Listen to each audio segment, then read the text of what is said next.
बिल्कुल, देखिए आपने कि कौन कौन सी हॉट सीट हैं, कौन कौन से दिग्गज उतरे हुए हैं। अजीत, इसी पर आएंगे। ये चरण इसलिए भी महत्वपूर्ण है, पवन भी जिसका जिक्र कर रहे थे कि 6 मंत्री हैं जो अपनी किस्मत आजमा रहे हैं।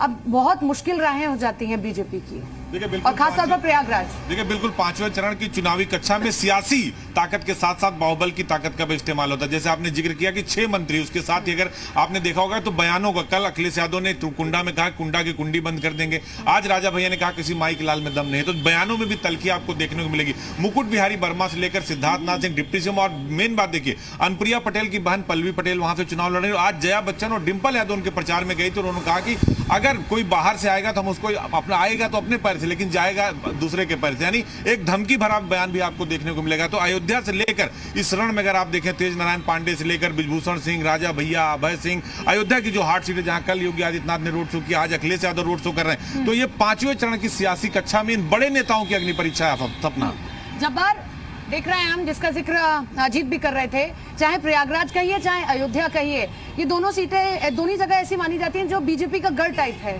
सारे मंत्री भी वहीं पर अपना जोर लगा रहे हैं, आज मुख्यमंत्री भी वहीं पर। लेकिन अखिलेश यादव ने भी पूरे जोर लगा दिए हैं। आज आखिरी दिन वो भी प्रचार करने के लिए अयोध्या दिखाई दिए थे, हालांकि संत थोड़ी नाराजगी दिखाते हुए भी दिखे। जाहिर तौर पर चुनावी रण है, तो ऐसे में तमाम पार्टियां एक दूसरे के ऊपर कटाक्ष करेंगे, एक दूसरे को लेकर के उनकी कमियों को गिनाएंगे ही। लेकिन दिलचस्प बात तो है ये मयूर जी, मयूर, 5वां चरण बड़ा दिलचस्प हो गया है। मंत्री सभी इस चरण में हम दिखाई दे रहे हैं, प्रत्याशी हैं, लेकिन अखिलेश यादव भी पूरे जोर लगा रहे हैं। और बसपा भी नहीं हम भूल सकते, बसपा भी उतनी महत्वपूर्ण इस चरण में रहती है। पवन ने भी इसका जिक्र किया था। देखिए, सबसे अहम है, मैं आपको बता दूं, भगवान श्री राम की जन्मस्थली से लेके कर्मस्थली यानी कि अयोध्या से लेके चित्रकूट तक इस बार चुनाव होना है। और भारतीय जनता पार्टी का 2017 के अगर हम आंकड़े देखें तो गढ़ रहा है। अगर हम अयोध्या सीट की बात करें तो पूरा परचम लहराया था, भगवा वहां पे लहराया। प्रयागराज की बात करें तो 12 में से 9 सीटें रही थी। चित्रकूट में भी अच्छा प्रदर्शन रहा था। लेकिन इस बार जैसा कि आपने बताया 12 में से 6 मंत्री हैं, तो कहीं ना कहीं उत्तर प्रदेश में आप सत्ता पे काबिज तो हो जाते हैं, लेकिन दोबारा उसको बचाना बहुत ज्यादा मुश्किल हो जाता है। बिल्कुल, दोबारा उसको बचाना मुश्किल भी है, और यही तो लड़ाई है सारी।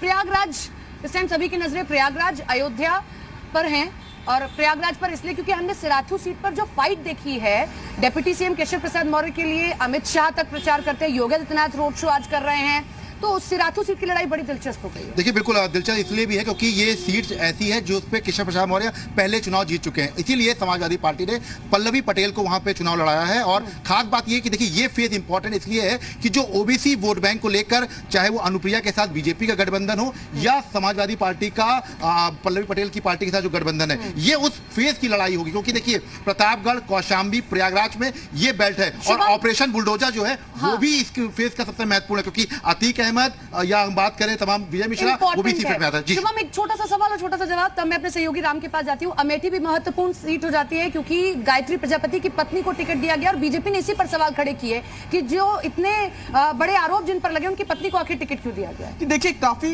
महत्वपूर्ण है। 12 जिले और उसके बाद 60 सीटें, लगभग 50 सीटों पर भारतीय जनता पार्टी ने 2017 में क्लीन स्वीप किया। और अब जैसे अमेठी में खासतौर से कांग्रेस का गढ़ रहा, लेकिन गायत्री प्रजापति की पत्नी को टिकट देने के बाद जरूर एक कहीं ना कहीं भारतीय जनता पार्टी समाजवादी पार्टी पर हमलावर रही, क्योंकि लगातार समाजवादी पार्टी पूरे चुनाव में अपनी छवि को साफ करने का प्रयास जरूर कर रही थी।